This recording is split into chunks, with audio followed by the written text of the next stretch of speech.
ಎಲ್ಲರಿಗೂ ನಮಸ್ಕಾರ. ಬನ್ನಿ ಇವತ್ತೊಂದು ಉಡುಪಿ ಸ್ಟೈಲಿನ ಬೋಂಡಾ ಸೂಪ್ ಮಾಡೋದನ್ನು ನೋಡೋಣ. ರಾತ್ರಿಯೇ ಉದ್ದಿನಬೇಳೆ ನೆನೆಸ್ಕೊಂಡಿದ್ದೀನಿ. ಒಂದು ಲೋಟ ಉದ್ದಿನಬೇಳೆ ಹಾಕ್ಕೊಂಡಿದ್ದೀನಿ. ಅದಕ್ಕೊಂದೇ ಒಂದು ಹಿಡಿ ಅಕ್ಕಿ ಹಾಕ್ಕೊಳ್ಳೋಣ. ನೋಡಿ, ಇಷ್ಟು ಹಾಕ್ಕೊಂಡ್ರೆ ಸಾಕು, ಅಂದರೆ ಗರಿ ಗರಿಯಾಗಿ ಬರುತ್ತೆ ಚೆನ್ನಾಗಿ. ಅದಕ್ಕೆ ಉದ್ದಿನಬೇಳೆ ಜೊತೆಗೆ ಅಕ್ಕಿನೂ ಹಾಕ್ಕೋಬೇಕು.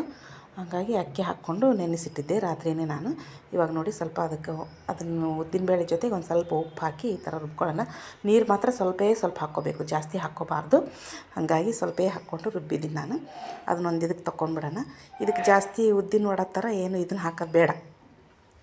ಬರೀ ಜೀರಿಗೆ ಮೆಣಸಿನಕಾಳು ಅಷ್ಟು ಮಾತ್ರ ಹಾಕ್ಕೊಳ್ಳೋಣ. ಅದಕ್ಕೆ ನಾನು ಅಷ್ಟೇ ಹಾಕ್ಕೊಂಡಿದ್ದೀನಿ.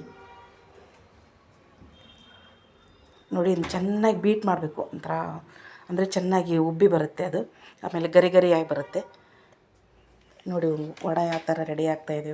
ಬೋಂಡ ನಾನು ಚಿಕ್ಕ ಮಾಡಿದ್ದೆ. ತುಂಬ ದೊಡ್ಡ ಮಾಡಿದ್ರೆ ಒಳಗೆ ಬೇಯಲಿಲ್ಲ ಅಂದರೆ ಚೆನ್ನಾಗಿರಲ್ಲ ಅಂತ ಹೇಳ್ಬಿಟ್ಟು ಸಣ್ಣ ಮಾಡಿದ್ದೀನಿ. ಈಗ ಒಂದು ರೌಂಡ್ ತೆಗೆದುಬಿಡೋಣ. ಮೊದಲು ಸ್ವಲ್ಪ ಬೇಯಿಸ್ಕೊಂಡು ತೆಗೆದುಬಿಡೋಣ. ಆಮೇಲೆ ಇನ್ನೊಂದು ರೌಂಡ್ ಹಾಕ್ಕೊಳ್ಳೋಣ.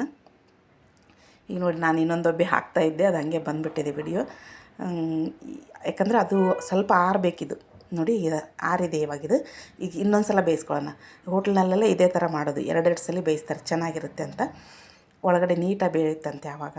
ನೋಡಿ, ಈ ಥರ ಗೋಲ್ಡನ್ ಬ್ರೌನ್ ಬರೋವರೆಗೂ ನಾವು ಬೇಯಿಸ್ಕೋಬೇಕು ಅವನ್ನ. ಸೂಪ್ ಮಾಡೋದನ್ನು ನೋಡೋಣ. ಹೆಸರುಬೇಳೆ ಎಲ್ಲ ಏನು ಬೇಡ, ಹೆಸರುಬೇಳೆ ಟೊಮೆಟೊ ಹಾಕಿ ಬೇಯಿಸ್ಕೊಳ್ಳೋಣ. ಈಸಿ ಅಷ್ಟೇ, ಇದು ಮಾಡೋದು ಏನು ತೊಂದರೆ ಇಲ್ಲ.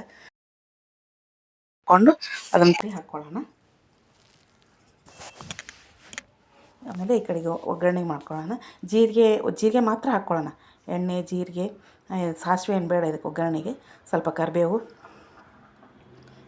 ಹಿಂಗಂತೂ ಸ್ವಲ್ಪ ಜಾಸ್ತಿ ಬಳಸ್ತೀನಿ ನಾನು, ಎಲ್ಲದಕ್ಕೂ ಹಿಂಗೆ ಹಾಕ್ತಾಯಿರ್ತೀನಿ. ಸ್ವಲ್ಪ ಹಸಿ ಶುಂಠಿನ ಸಣ್ಣಗೆ ಹೆಚ್ಕೊಂಡಿರಬೇಕು, ಅದನ್ನು ಹಾಕ್ಕೋಬೇಕು, ಚೆನ್ನಾಗಿರುತ್ತೆ. ಹಾಗೆ ಹಸಿಮೆಣ್ಸಿಕಾಯಿ ಹಾಕ್ಕೊಂಡು ಚೆನ್ನಾಗಿ ಎಣ್ಣೆಲಿ ಬೇಯಲದು. ನಂತರ ಟೊಮೆಟೊ ಹಾಕ್ಕೊಂಬಿಡೋಣ. ನೋಡಿ, ಇದು ಟೊಮೆಟೊನು ಚೆನ್ನಾಗಿ ಎಣ್ಣೆಲಿ ಬೇಯ್ದುಬಿಟ್ರೆ ಚೆನ್ನಾಗಿದಾಗುತ್ತೆ. ಇವಾಗ ಸ್ವಲ್ಪ ಅರಿಶಿಣ ಪುಡಿ, ಉಪ್ಪು ಹಾಕ್ಕೊಳ್ಳೋಣ. ಈಗ ನೋಡಿ, ಇದನ್ನು ಜೀರಿಗೆ ಮೆಣಸು ನಾನು ಕಲ್ಲಲ್ಲೇ ಕುಟ್ಕೊಂಡ್ಬಿಟ್ಟಿದ್ದೀನಿ. ಹಸಿ ಕೊಬ್ಬರಿನ ಹಾಗೆ ತುರಿದು ಹಾಕ್ಕೋಬೇಕು. ಮಿಕ್ಸಿ ಎಲ್ಲ ಮಾಡಿ ಹಾಕ್ಕೊಳ್ಳೋದು ಬೇಡ, ಹಾಗೆ ತುರಿದೇ ಹಾಕ್ಕೊಳ್ಳೋಣ. ಜೀರಿಗೆ ಮೆಣಸು ಕುಟ್ಟಿದ್ನಲ್ಲ ಅದನ್ನು ಹಾಕಿದ್ದೀನಿ. ಹಾಗೆ ಉಪ್ಪು ಹಾಕಿಬಿಟ್ರೆ ಆಗೋಯ್ತು. ತುಂಬ ಈಸಿ ಮಾಡೋದು ಮಾತ್ರ. ಯಾವಾಗಲಾದರೂ ಬರೀ ರೊಟ್ಟಿ, ಚಪಾತಿ, ಮುದ್ದೆ ಉಂಡು ಬೇಜಾರಾದಾಗ ಈ ಥರ ಯಾವತ್ತೋ ಒಂದಿನ ಮಾಡ್ಕೊಂಡು ಉಣ್ಣೋಕ್ಕೆ ಚೆನ್ನಾಗಿರುತ್ತೆ. ಯಾರಾದರೂ ಫಸ್ಟ್ ಟೈಮ್ ನೋಡ್ತಾ ಇದ್ದರೆ ವಿಡಿಯೋ ಸಬ್ಸ್ಕ್ರೈಬ್ ಮಾಡ್ಕೊಂಡು ನೋಡಿ, ಲೈಕ್ ಮಾಡಿ, ಶೇರ್ ಮಾಡಿ, ಕಮೆಂಟ್ ಮಾಡಿ. ವಿಡಿಯೋಗಳು ಚೆನ್ನಾಗಿ ಬರುತ್ತೋ ಇಲ್ವೋ ಅನ್ನೋದನ್ನು ಒಂದು ಸಲ ತಿಳಿಸಿ ನನಗೆ. ಕಮೆಂಟ್ ಮಾಡಿ.